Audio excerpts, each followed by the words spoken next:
Hi hello வணக்கம். இது உங்கள் சிவி ஜோன். சொல்லாமல் எப்படி இருக்கீங்க? இப்போ பார்த்தீங்கன்னா லைவில் வந்து கமருதுன்னு பிஜே போகிறது மறுபடியும் பிச்சுக்கிட்டாங்க, அச்சுக்கிட்டாங்க. என்னத்தை சொல்ல ஒன்றும் சொல்கிறதுக்கு இல்லை. பாவம் இவங்க ரெண்டு பேரும் ரசிகர்களுக்கு முடியல. நடுவில் பார்த்தீங்கன்னா நிறைய பிரச்சனைகள் இவங்க ரெண்டு பேரால் தான் சொல்லி ஆகணும். பார்வதி என்ன சொல்ல வராங்கன்றதை புரிஞ்சிக்காமல் இவர் வந்து பேசுகிற விஷயங்கள் ரொம்ப மோசமாக இருக்குது. எதுக்காக அவர் பேசுகிறார்? தெரிஞ்சு பேசுகிறாரா, தெரியாமல் பேசுகிறாரா? அதனால தான் அவங்களுடைய நண்பன் போத்தனே வந்து என்ன சொன்னார்னா, இப்போ நான் பார்வதியை பற்றி உங்கள்கிட்ட ஒன்று சொல்லுவேன், நீ அப்படியே அதை ஒரு கண்டென்ட்டாக கிரியேட் பண்ணி என் நண்பன் சொன்னான்னு சொல்லிட்டு பாருக்கிட்டே ஒரு விஷயத்தை பண்ணுவேன், அதனால் நான் பார்வை வச்சே உங்ககிட்ட பேசுகிறேன்னு சொன்னார். ஞாபகம் இருக்குன்னு நினைக்கிறேன். ஸோ அவருக்கு தெரியுது கம்முனு இந்த ஒரு சீன் கிரியேட் பண்ணுறாமோ ஒரு சில விஷயங்கள் பண்ணுறாங்க. இது ஏன் பண்ணுறான்னு தெரியல. ரைட். இப்போ காலையில் என்ன பிரச்சனைனா, காலையில் கரெக்டாக தான் போயிட்டு இருந்தது, சரிங்களா?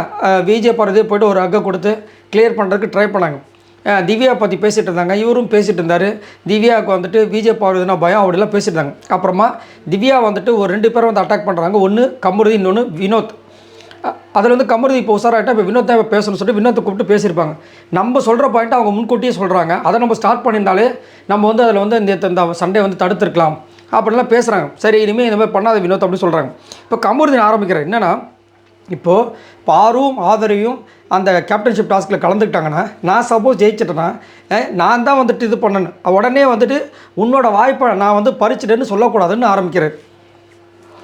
எதுக்கு இதை பண்ணுறாருன்னு தெரியல. நேற்று இது வேலையை தான் பண்ணுறாரு. உடனே நான் உன்னோட வாய்ப்பை வந்து பறிச்சிட்டேன்னு சொல்லாத அப்படிங்கும்போது, நான் இது வரைக்கும் என்னோடய வாய்ப்பை பறிச்சிட்டேன், அதுக்கப்புறம் நீ என்னை விளையாட இது வரைக்கும் சொன்னேன்னா, நான் என்ன சொல்கிறேன்னா, விஜய் போகிறது என்ன சொல்கிறாங்கன்னா, நான் என்ன திரும்ப சொல்கிறேன், ஒரு டாஸ்க் வரும்போது எங்கெல்லாம் நம்ம தெரியுமோ அங்கே நான் தெரிய வர நேரங்களில் உனக்கு விட்டு கொடுத்துட்றேன். அது என்ன நான் ப்ளேம் பண்ணிக்கிறேன். இப்போ எக்ஸாம்பிளுக்கு வந்துட்டு டான்ஸ் மேரத்தான் ஒன்று வந்துச்சா, அதில் டான்ஸ் ஆடுறது, அதுக்கப்புறம் அந்த சாங்கை வந்து கெஸ் பண்ணுறது, அதுக்கப்புறம் இந்த கிளாக்கில் வந்துட்டு இந்த ஒரு செகண்டுக்கு நடக்கிறது, இதெல்லாம் சொல்கிறேன். இப்போது இந்த கிளாக் இதில் பார்த்தீங்கன்னா ஃபஸ்ட்டு வந்து கனி நடந்திருப்பாங்க, 2வது நீ நடந்திருப்பா, 3வது நான் நடக்கிறேன்னு கேட்டேன்.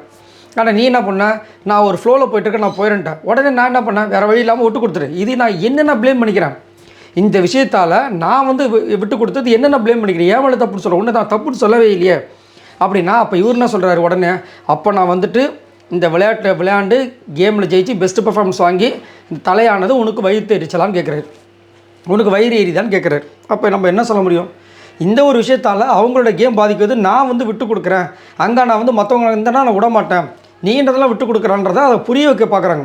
ஸோ நம்ம தனியாக விளாட்லாம் அப்படின்னு சொல்கிறாங்க.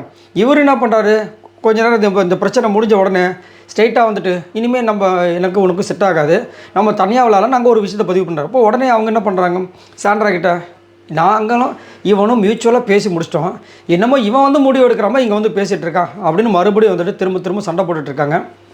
என்ன சொல்கிறதுன்னு தெரியல. ஆக்சுவலாக இங்கே வந்து என்ன ஆகிடுச்சுன்னா, ஈகோ பிரச்சனை ஆகிடுச்சு.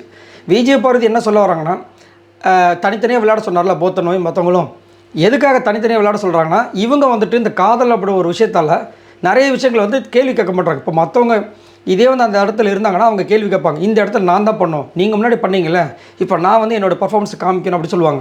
இதே அந்த இடத்துல கமருதன் இருக்கிறதுனால அவங்களால பேச முடியல.